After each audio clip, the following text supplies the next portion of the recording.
Hi guys. Okay, so sorry to have to miss class this morning. Hopefully this video lecture will be just as informative as it would have been if I had been there in person. Unfortunately, the one downfall of the video lecture is that you won't get to ask questions today and get any feedback, but on the upside, the reading for Wednesday is quite short, so we should have plenty of time for questions on both today's reading, Kant's actual input on his infamous categorical imperative, and also on Wednesday's reading. So whatever questions you have from the reading, even after watching the video, just hold on to those questions, and we should have plenty of time for questions on Wednesday and discussion. Okay, so I'll do my best to give a decent overview here of the reading from the text on the bit on Kant's moral theory. What did you think the thesis was here? We'll start off the same way that we usually start off, thinking about all of the ideas and concepts that were presented to you in the reading. What was the main overall point of the excerpt in the text? I'd say that the overall point here was that actions are moral or good only when they are done out of respect for the moral law. Now, of course, we have to unpack that and try to understand what Kant means by the moral law and action and duty and all of that. But the point of this here is that we can only know that an action is a good action if it's done from a motivation of respect for goodwill itself, right? So let's try to unpack his ideas a little bit here. So he says that there's only one thing that is inherently good. What is the only thing that's inherently good? For Kant, the will. The will is the only thing that can be good in and of itself. We can have character traits that we typically understand to be good, and you'll see that when we get to virtue ethics, Aristotelian virtue ethics, that Kant's ideas here are going to be in conflict to some degree, to a fairly large degree, with Aristotle's conception of the good, which is based on understanding virtue or goodness as virtue of character. But for Kant, virtues of character, like being wise or wealthy or even charitable, are not necessarily good in themselves, even though we tend to think of those aspects of our character as good.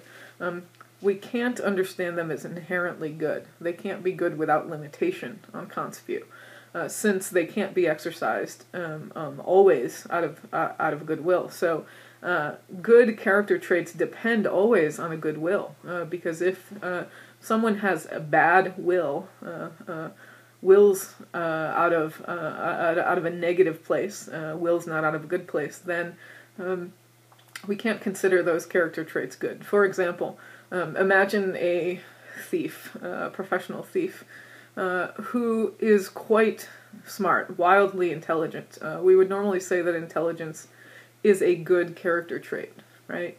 However, if we're thinking of a thief who is wildly intelligent, and the thief uses that character trait, intelligence, for negative means, can we say that his intelligence is a good? Kant would say no.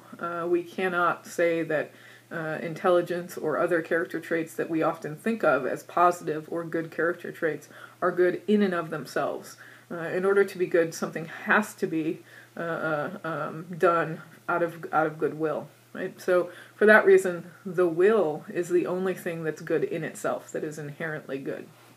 So action for moral duty has its moral worth not in the consequences or purposes of an action. But because the will is the only thing that's good in itself, moral worth comes from the principle of volition. That is, that the action is done out of respect for the moral law. So if we do an action because we are inclined to do it, because we are doing it as a means to some ends, that is, that we take a pencil from someone's desk because it's prudent for us to do that. I need a pencil. They won't miss it. It's okay if I steal this pencil. It's only a pencil. The reason we're doing that is because we're inclined to have the pencil because we need it for some end, for some purpose. I have to take notes, I've got to have a pencil. They won't mind anyway.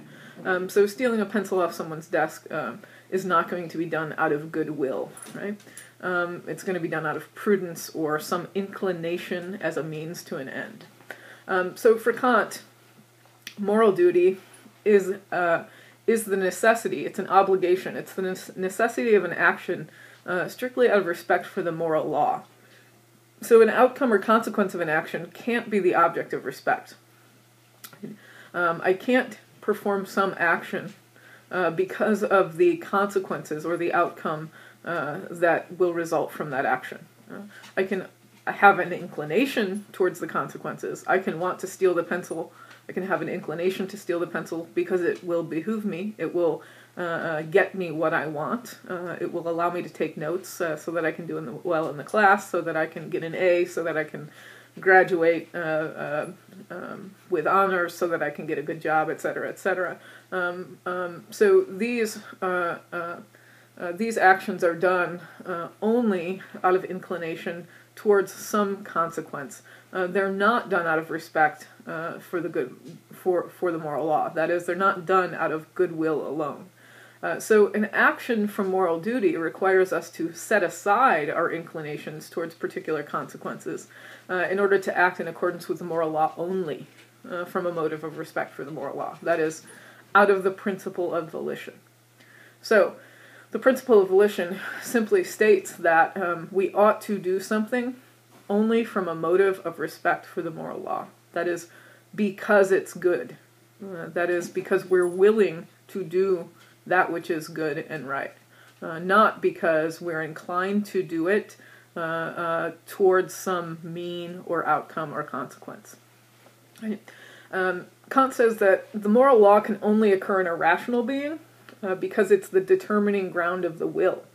So the moral law is not something that non-humans can exercise. On Kant's view, morality is strictly a rational enterprise that can only be done by human beings, because only human beings have the rational capacity to reason according to the moral law, to will what is morally good out of respect for the good will, out of respect for the moral law. So a command of reason in trying to understand what the right action is, what our duty is, a command of reason is formed by an imperative. You should do X. Imperatives can either be hypothetical imperatives or categorical imperatives. So Kant distinguishes between these, and this is important to his moral philosophy. So an imperative is a command of reason that determines action, right? A hypothetical imperative is a means of something that one wills. If an action is good as a means to something else, the imperative is hypothetical. Right? So, for example, if you want to do well in the class, then you must read carefully and think critically. Where reading carefully and thinking critically is a means to some other end, doing well in the class, right? So a hypothetical imperative is an imperative in which the action is a means to some other consequence or some other end. It's done out of prudence. Right? If I want X, then I ought to do Y. Right? Whereas a categorical imperative is a rational command that is necessary in and of itself, without regard to some other end or consequence. If an action is good in itself, then the imperative is categorical. For example, you must not lie is a categorical imperative. So that should be done, right? You must not lie. It's not the case that it should be done in order to achieve some other means. That is, it's not the case that we would argue that it's a categorical imperative that you must not lie if you want people to trust you. That would be a hypothetical imperative. On Kant's view, that is a matter of prudence, but it's not a matter of morality. Right? We don't do actions because of some other consequence or outcome. We do actions because we respect the moral law. And if the moral law guides us through reason to the imperative, to the categorical imperative that you must not lie, or that it is wrong to lie, then there is no hypothetical. It's not wrong to lie because of some outcome. It's simply wrong to lie. You should not lie. That's a categorical imperative on Kant's view. So the categorical imperative, again, it's a rational command, a maxim, that's necessary in and of itself without regard to achieving some end. Right? It's good in itself, and thus it's an imperative that is categorical and not hypothetical. Right?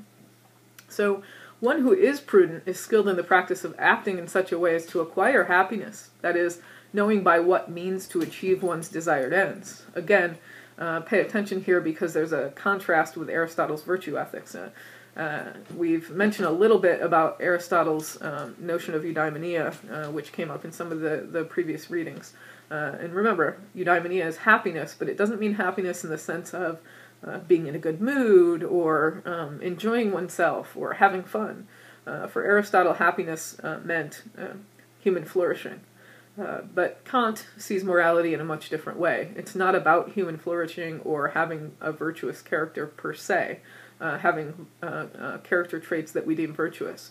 In fact, Kant finds these kinds of focuses not to be focuses on moral goodness, but rather he finds them to be pathological some of the time. So for Kant, one who is prudent is someone who is skilled in a practice of acting in such a way as to acquire happiness by knowing what means to achieve one's desired ends. That is, acting on inclinations. So if I'm inclined to enjoy, for example,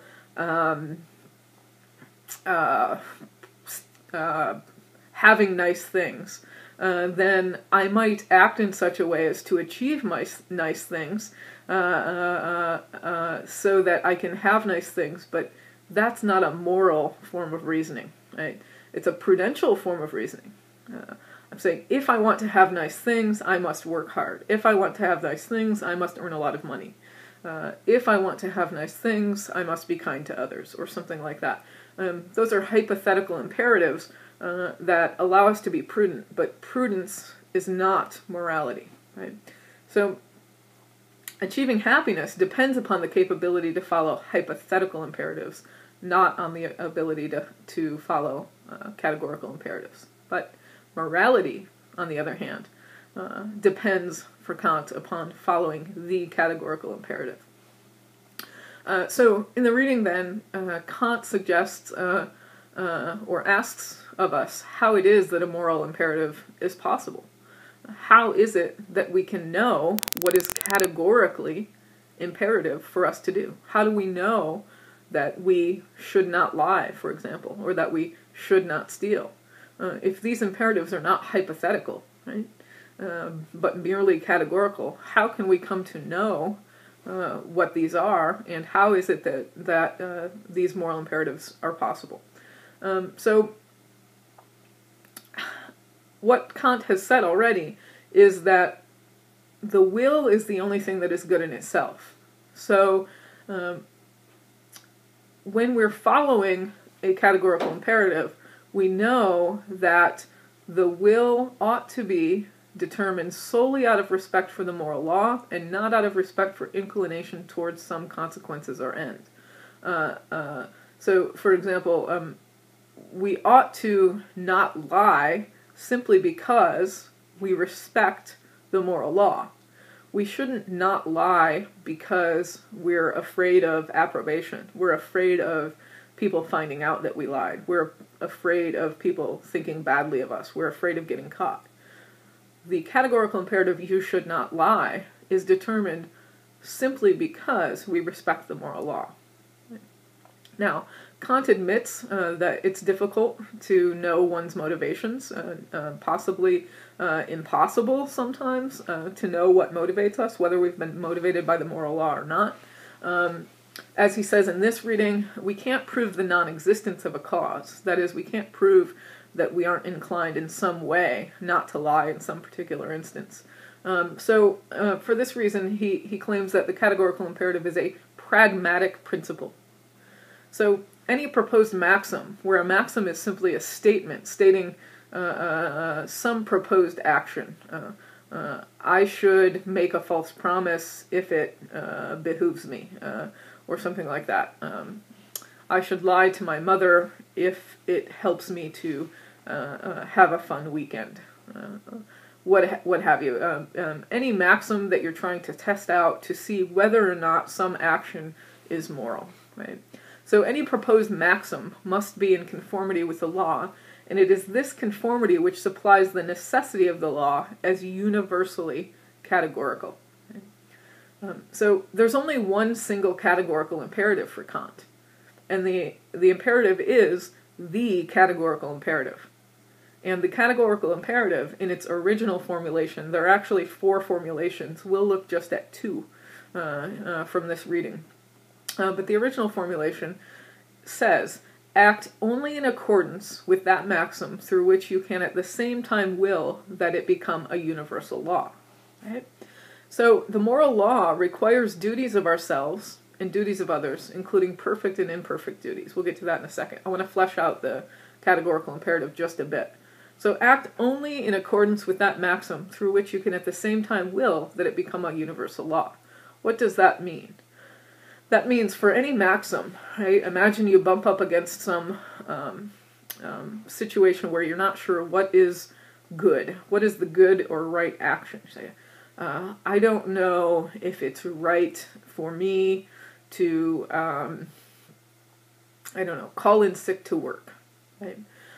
So you say, okay, well, I can know not just what I'm inclined to do, not a hypothetical imperative, right? If I want people to respect me, then I will show up to work. If I don't want to get other people sick, then I will stay home from work, right? Those are hypothetical imperatives. A categorical imperative simply states, not hypothetically, based on some other means, but simply states what is good or right action. So we have to follow the categorical imperative to know what is a good or right action. And the categorical imperative urges us to act only in accordance with a maxim through which you can at the same time will that it become a universal law. So if my question or my moral conundrum is that I don't know if I ought to go to work, even though I'm not feeling well and I need to go to the doctor or something like that. So I ask myself, is it possible that I can will it to be a universal law that when anyone, everyone, it's a universal law in practice, right? Can I will it to be the case? Not is it possible that this could be the case, but can I will it that everyone can call into work when they're not feeling well and they need to go to see the doctor? Or do I end up with some contradiction? Well, let's go through some of the examples that Kant gives us, and we'll come back to that example. So Kant says that the moral law requires duties of ourselves and duties of others, including perfect and imperfect duties, and he goes over 4 examples. So first, the first example that he talks about is suicide. And he asks whether someone who is really down in the dumps and thinks that it would be better for him to commit suicide, whether it's morally right or good to commit suicide. And so we have to run this maxim through the categorical imperative. I say, okay, I'm still rational enough to ask myself whether or not it's the right thing to do to jump off this bridge. I'm really suffering. I don't want to be here. But I don't know if it's right or not. Right? So ultimately, Kant concludes that suicide is not in accordance with the moral law because it cannot be done out of a good will, but only out of an inclination for some end. That is, we know that it can only be done out of an inclination because it does not pass the categorical imperative. So he'll say, look, it would turn up in contradiction. It would be a contradiction of my will if I willed that everyone, when they were suffering, committed suicide. Because everyone suffers, right? That's a contradiction of will. simply because if everyone committed suicide, there would be no one to even contemplate committing suicide. So we have a contradiction. So I can't use my volition to will something that is contradictory. So the basis of Kant's morality here is the logical law of contradiction, the logical law of non-contradiction. That is, he's relying on the logic that it's not possible for anyone to believe both A, and it's not the case that A. Or, that is, it's not impossible for anyone to believe both that the wall is white is true, and that the wall is not white is true. Right? It's not possible for someone to both believe that 2 plus 2 is 4, and 2 plus 2 is not 4. Right? In the same way, in moral reasoning, it's not possible for me to will to believe that it's right for everyone to commit suicide, because there would be no one to commit suicide if everyone committed suicide. Right? So that would be a contradiction of will, in much the same way that believing both that 2 plus 2 is 4 and believing at the same time, or willing, that 2 plus 2 is not 4. Right? So committing suicide then does not pass the categorical imperative. If someone were to decide to perform the action of committing suicide, it would be done out of some inclination for an end, to alleviate suffering, for example. It would not be done out of respect for the moral law, because it doesn't pass the categorical imperative. Right? So it's not done out of a good will alone, in and of itself. Okay? The second example that Kant gives is making false promises. Although it might be prudent to make false promises, it's not moral. For example, I might say, look, Joe, I need to borrow $10. And Joe says, okay, as long as you'll pay me back on Monday. But if I know for sure that I can't pay him back on Monday, or Tuesday, or Wednesday, or Thursday, or Friday, because I'm flat broke, is it right for me to promise him that I'll pay him back on Monday if he loans me $10 today? Now, is it prudent? Sure, it'll get me what I want. I would be performing that action out of an inclination to some end, to some consequence that I want, right? But is it moral for me to make false promises? Kant's going to say no. Why? Because it doesn't pass the categorical imperative. Why doesn't it pass the categorical imperative? Because I cannot will that making a false promise would become a universal law. I can't will it without contradiction. Because if I will that everyone makes false promises when it benefits them, then there would be no such thing as promises. That maxim itself, in willing it, would be contradictory. Right? Because if everyone, as a rule, universally, made false promises, promises would be meaningless. So willing that maxim would be self-contradictory. Right? Therefore, not moral. We wouldn't be doing it out of respect for the moral law. We would be doing it out of inclination. The third example Kant gives is that it's not in accordance with the moral law to let one's skills and capabilities go undeveloped. Right? Now, we might want to, out of inclination, just retire down to Hawaii and lay by the beach and drink Mai Tais or mimosas, depending on the time of day. But it's not moral. It's not a moral action to let our skills and capabilities go undeveloped. His fourth example, it's not in accordance with the moral law, because it couldn't hold universally, that one does not help others when they are in need. Right? Now, I might try to give a libertarian argument and say, well, actually, people would be better off if, everybody just took care of themselves. And of course, that's an argument that's out there, both socially and in terms of economic arguments. But Kant's going to actually say that, look, it doesn't pass the categorical imperative. And if it doesn't pass the categorical imperative, the motivation not to help others is done out of prudence. It's done out of one's own inclination for one's own desires or one's own desired consequences. Why is it that not helping others when they are in need fails the categorical imperative? Well, because it's not possible for us to will that it be a universal law that that everyone would never help others when they're in need. Why would that be contradictory? Because it's a fact of life that we all need help at some point. We live in a society. We'll talk about social contract theory later on. By definition, to be in a society requires us to rely on other people. At minimum, I rely on you not to murder me. Right? So by definition, being in a society requires us to help others and to accept help from others. So if we were to will that one need not help others when they're in need, then we would end up with a contradiction because we wouldn't be here. Right? So we must be able to will that an action become a universal law. This is the pragmatic exercise that allows us to know whether or not an action is good. Right? Some actions cannot be thought. Hold on.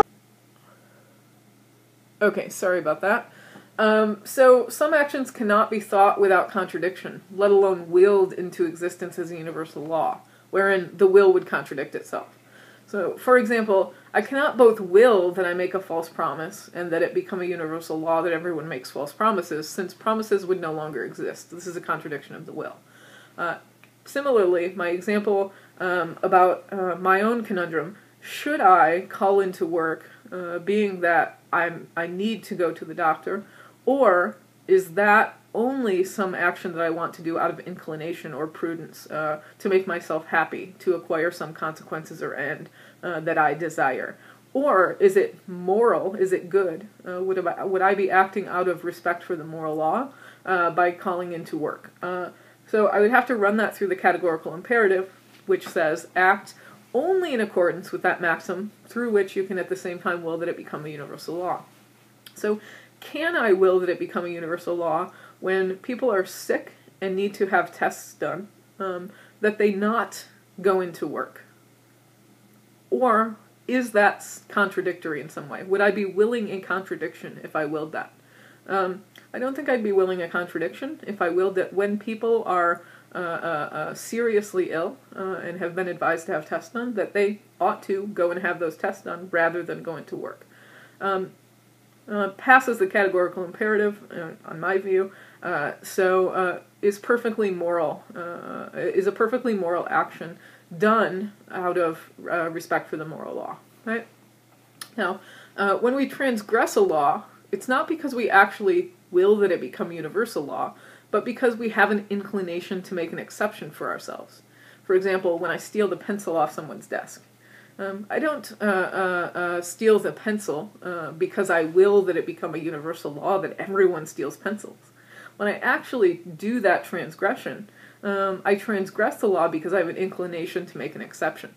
So what Kant is really trying to defend against here is the way in which we make excuses for ourselves and rationalize how we ought to be able to break rules. Well, just this one time.